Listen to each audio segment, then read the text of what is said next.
Savez-vous, savons-nous, que la journée dans laquelle nous sommes a commencé hier soir? Comment le sait-on? En lisant notre Genèse dans nos textes sacrés. Il fut soir, il fut matin, jour 1. On nous dit que la journée commence le soir, la veille à partir de 18h. C'est pour ça que chaque soir à 18h, on commence la prière du soir, les récitations du soir et l'étude pour préparer le nouveau jour. Au point même où on nous dit que au petit jour, au lever du soleil, la journée est faite. La journée, spirituellement parlant, est mise en place. C'est pour ça d'ailleurs que le matin, on se lève, on commence par remercier Dieu de nous avoir créés et de nous rendre vie, de nous rendre notre âme. Et on se dit ensuite, donne-nous notre pain de ce jour. J'accepte qu'aujourd'hui soit fait de ce que la volonté divine a prévu, organisé, en accord avec notre âme divine, même si c'est souvent dans l'inconscience, dans l'ignorance de la personnalité, de l'âme dite animale, de l'âme naturelle, qui elle a ses projets, ses conditionnements, ses intentions. Mais la journée, elle porte une intention spirituelle, elle porte un travail spirituel, elle porte une épreuve spirituelle, un défi que l'on peut vivre soit en faisant l'effort de le vivre, soit par la peine, soit par le subir. Et c'est un choix.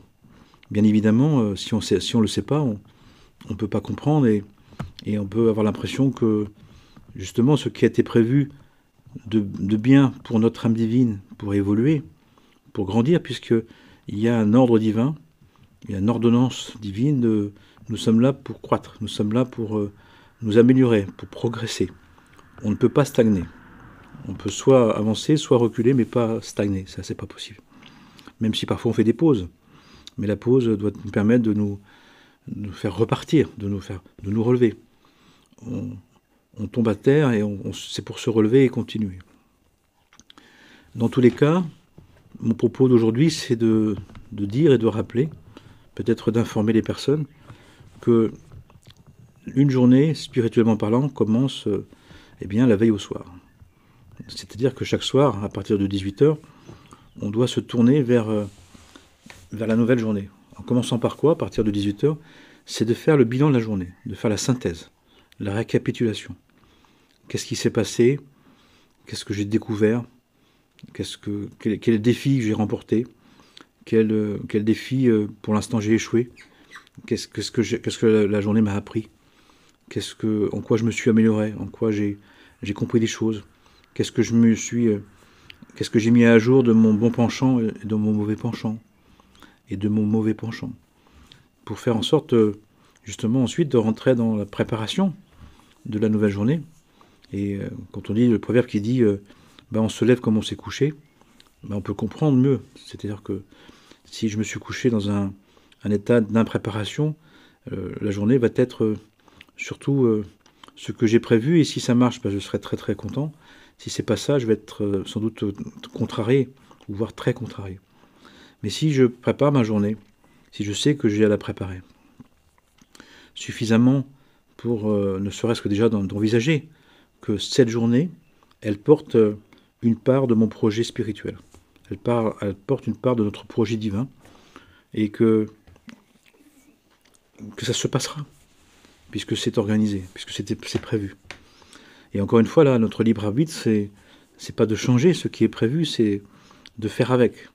Comment je vais considérer la journée? Est-ce que je vais la considérer comme devant être ce que je veux, comme je veux, ou aussi ce que je suis et ce que je dois devenir, ce que je suis déjà, potentiellement parlant, et que je suis venu réaliser, puisque nous sommes porteurs et porteuses, en tant qu'être divin, de potentialités, que l'incarnation, que la vie sur Terre, que l'expérimentation, que l'école d'application terrestre nous permet justement de réaliser, de concrétiser, de vivre vraiment, de passer de la théorie à la pratique. Donc chaque jour est un défi déjà d'envisager la veille au soir que cette journée, elle se prépare, elle s'organise déjà. Alors en le faisant régulièrement, consciemment, eh bien, ça va faire qu'au petit matin, au matin quand on va se lever, on va ensuite avoir un pressenti, un ressenti de ce qui peut se produire. Certains vont dire, parfois on entend des personnes dire, je la sens pas cette journée-là, ou je sens qu'il va se passer quelque chose aujourd'hui. C'est l'expression de ça. Mais l'idée, c'est d'arriver à le faire consciemment de plus en plus. Et pour ça, on nous dit que la veille au soir, il y a de 18h au petit jour, eh bien, il y a à préparer ça. Alors, bien évidemment, il y a la vie de famille, il y a la vie sociale, la vie personnelle, et il s'agit d'inscrire cette part-là dans cela aussi, l'un dans l'autre. En sachant qu'il y a quand même pas mal de personnes qui témoignent, qui dorment pas bien, qu'ils se réveillent la nuit, etc. Ben oui, parce que, d'une certaine manière, l'être divin que nous sommes, l'âme divine, aimerait maintenant qu'on prenne un peu un temps pour prier Dieu, pour écouter en soi ce qui se dit, ce qui se prépare, puisque de la veille au soir jusqu'au petit matin de cette journée, il y a tout un travail qui se fait. Et on nous dit une très belle chose, c'est que maintenant, dans cette cycle de temps qui se termine, comme la conscience individuelle doit s'accentuer, doit se révéler, doit se grandir, eh bien, maintenant, chacun et chacune est interpellé par sa conscience profonde, par la conscience divine. Et parfois, quand on peut être réveillé, on peut avoir du mal à s'endormir, quoi. On peut être tracassé, on peut être... Mais il y a une interprétation de ça qui est positive, c'est qu'il y a un appel. On reçoit un appel et et parfois des appels sont prégnants, sont excessifs, ils sont répétés. Ils souhaitent vraiment qu'on les entende. Et donc une première chose qu'on peut faire pour préparer la journée à venir, par exemple ce soir à partir de 18h jusqu'au petit jour, et surtout si on dort peu, si on n'arrive pas à dormir, eh bien c'est de trouver le moyen de préparer sa journée. En étant positif, en récitant des belles choses, en écrivant des belles choses, en parlant à Dieu, en parlant à Dieu, en exprimant à Dieu, en épanchant son cœur, c'est-à-dire en faisant en sorte de préparer chaque jour comme un défi spirituel, comme une rencontre spirituelle, comme une révélation spirituelle qui est possible. Et ça nous appartient. Ça nous appartient d'ajouter à notre projet personnel le projet de l'être divin que nous sommes. Parce que oui, nous sommes des êtres divins et que pendant très très très longtemps, on nous dit que la personnalité avait pris la main, que l'âme divine s'était mise de côté pour qu'on puisse descendre dans la matière, de vivre bien cette incarnation, d'adhérer à cette conscience d'exister dans ce monde, dans l'incarnation. Mais maintenant, il est nécessaire de reprendre conscience, nous dit-on, qu'on est des êtres divins, qu'on n'est pas seulement des êtres qui avons une vie, qui passons et qui mourront, et puis c'est terminé. Nous sommes beaucoup plus grands et beaucoup plus porteurs d'un projet d'éternité que celui-là. Et nous ne faisons pas que passer, nous revenons. Nous revenons d'une manière ou d'une autre. Nous continuons d'une manière ou d'une autre, même si nous ne revenons pas. Mais dans tous les cas, il y a une induction spirituelle, puisque Dieu nous a insufflé sa vie, sa vitalité, sa vie, son éternité. Eh bien, c'est pour qu'on la réalise, c'est pour qu'on l'accomplisse. Et une manière de gérer ça, d'aider à ça, c'est justement de tenir compte que de la journée d'un point de vue spirituel, de, de- du, du format spirituel du jour, qui fait que quand on se lève le matin, quand on se réveille, quand on se lève, et qu'on bénit d'être encore en vie, d'avoir une nouvelle journée, peut-être la dernière journée, et que celle-ci est porteuse et doit nous apporter un lot de défis, un lot de compréhension, un lot de saisissement, un lot de révélation, et bien de s'y préparer, justement, c'est de mieux la réussir, puisque beaucoup de personnes sont dans la réussite, dans l'accomplissement, dans la valeur de soi. Eh bien, si on est bien logique avec nous-mêmes, il est fort intéressant et de grand intérêt de, de vouloir préparer, même spirituellement, notre journée pour pleinement la réussir. Et d'intégrer dans cette réussite spirituelle la réussite personnelle, puisque l'un découle de l'autre. Plus on est aligné sur les principes du divin, plus on est aligné sur les lois divines, mieux on peut réussir personnellement de les accomplir, qui est le véritable accomplissement. Bien évidemment, ce n'est plus le projet personnel au-delà, au détriment des lois divines, du projet divin que nous sommes. Puisque temporairement, on peut prendre des chemins de traverse, on peut s'en passer, mais on peut pas le quitter. On peut simplement prendre des chemins qui évitent, qui repoussent l'échéance, la rencontre. Mais en même temps, ça fait qu'on cumule les défis, qu'on cumule ce que l'on devra rencontrer, ce que l'on devra agir. Puisque le projet spirituel d'une journée est en lien avec, de manière cyclique, de manière organisée, de manière ordonnée, avec d'autres jours, dans d'autres mois, dans d'autres années. Et donc ça reviendra. C'est pour ça qu'on dit qu'on cumule, on met de côté, puis à un moment ça revient. On met dans le placard, on ferme le placard, mais à un moment donné, eh bien, ce qu'on a laissé là, on doit réouvrir le placard et ça continue à... C'est une mise en attente, mais que l'on doit maintenant, dont on doit prendre conscience.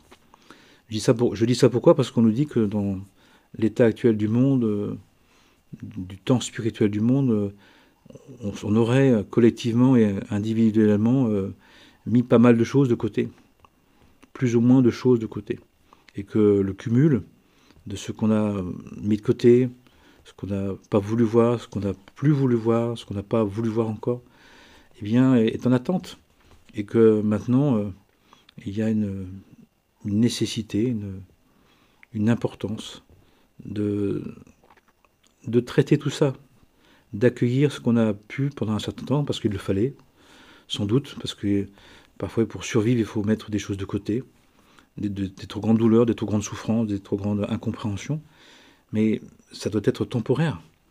Et là, on dit que parfois, on ne sait pas à quel point on a pu mettre en attente, et que cette mise en attente maintenant, dans cette fin de cycle de temps, pour un tout nouveau, qui n'a jamais existé, nous dit-on, qui n'est pas une répétition des temps anciens, mais un tout nouveau, eh bien, il y a seul de tout compte, nettoyage de tous les gros coins, mise en évidence, mise en lumière, révélation de ce qui était en attente, caché, oublié, qu'on pensait même perdu ou terminé, qui revient vers nous.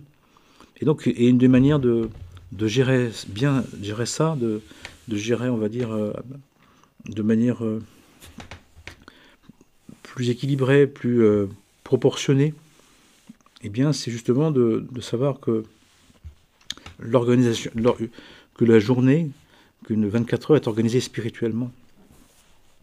Dans les monastères, dans les écoles mystériques, initiatiques, on conserve tout ça, on le sait, on en tient compte. Il y a un temps pour chaque chose, il y a une organisation, il y a un ordre, un ordonnancement. Si on le sait, on pourra mieux comprendre que ce qu'on a à faire le soir, que à la fin de la journée se termine à 18h. Et donc de 18h à 18h20, 18h, juste après, il y a un bilan à faire. Et que maintenant on se tourne vers un autre jour. Et qu'au petit matin, quand on se lève, spirituellement, la journée elle est faite. Et donc, des êtres éveillés, des êtres réveillés, éveillés, euh, peuvent savoir au matin, savent au matin ce que la journée va donner. Et à ce moment-là, ils peuvent même encore, justement, participer à ce travail spirituel, de désencombrer les choses, d'aplanir et de bonifier ce qui doit être le mieux réalisé, le mieux expérimenté. Voilà, pour vous dire qu'il y a une importance à connaître cette organisation spirituelle, ce fonctionnement spirituel, et que la journée ne commence pas le matin quand on se réveille, mais elle est déjà mise en place spirituellement depuis la veille au soir, et au petit jour, au lever du soleil, les choses sont faites. Les choses sont placées. Ensuite, on va les découvrir. Elles vont se révéler, elles vont se dévoiler dans la journée. Mais si on le sait, on peut la préparer. Alors bien évidemment, certains vont envisager les choses que je dis en disant donc je peux modeler, fabriquer ma journée la veille au soir pour la journée d'après. C'est pas mon propos. C'est pas de manipuler sa journée ou de la fabriquer, de la modeler selon sa personnalité. C'est de se préparer à vivre bien à la fois ce que l'on veut, mais aussi ce qui est prévu. Ce que l'on désire et aussi ce qui est imprévu. Ce qu'on veut et ce qu'on ne veut pas. Ce qu'on avait anticipé, mais aussi la part du jour qui n'a jamais existé. Parce qu'on nous dit que chaque journée, il y a une part dans cette journée qui vient vers nous qui n'a jamais existé. Il y a une part qui se répète, qui se répète, qui était en attente depuis longtemps, qui revient, mais il y a aussi une part toute nouvelle. Il y a une part de renouvellement. Et de se préparer spirituellement à chaque journée, chaque soir, chaque veille au soir pour la journée, c'est aussi d'accueillir au fur et à mesure, surtout cette part-là, la part du renouvellement, la part du tout nouveau, la part qui nous renouvelle, qui nous ressuscite en Dieu, dans le je suis de l'être, dans la divinité. C'est-à-dire que chaque jour, il y a un mouvement de révélation, il y a un mouvement d'éternité. Il y a comme, certains disent, c'est comme le devenir qui vient vers nous. Il n'y a pas que le passé que l'on porte, il n'y a pas qu'au présent de gérer le passé dans un avenir proche, mais il y a aussi un devenir, quelque chose d'autre, quelque chose de sublime, quelque chose d'accompli, quelque chose de tout nouveau, quelque chose qui peut tout renouveler. C'est comme un ferment, comme une onction, comme un baume, comme une Eucharistie, comme une grâce supplémentaire, comme une grâce toute nouvelle. Chaque jour est porteuse d'un nouveau jour, d'un nouvel espoir, d'une nouvelle attente, d'un renouveau. Et dans les temps actuels où eh bien, c'est important de le savoir, que la journée n'est pas faite que de ce qu'on avait prévu, de ce qu'on attendait, de ce qui s'est déjà passé, qui continuerait, qui se répéterait, qui donne une forme de banalité, de routine, de lassitude. Mais il y a quelque chose de très subtil, de très spirituel, de très éternel. Il y a une part d'éternité que chaque jour porte. Et que nous avons aussi, en nous y préparant cette journée, la veille au soir, d'y goûter, d'en bénéficier, de l'accueillir, parce que déjà on le conçoit. Il y a quelque chose dans cette journée qui n'a jamais existé et qui se présente pour la première fois depuis le début de la création du monde. Et je trouve que c'est une très bonne nouvelle, personnellement. Voilà, je vous souhaite une très bonne journée, que la paix soit sur nous, en nous et tout autour de nous, pour le bien de tous les êtres, et pour la guérison du monde et de la création et de l'humanité. Amen, amen et amen.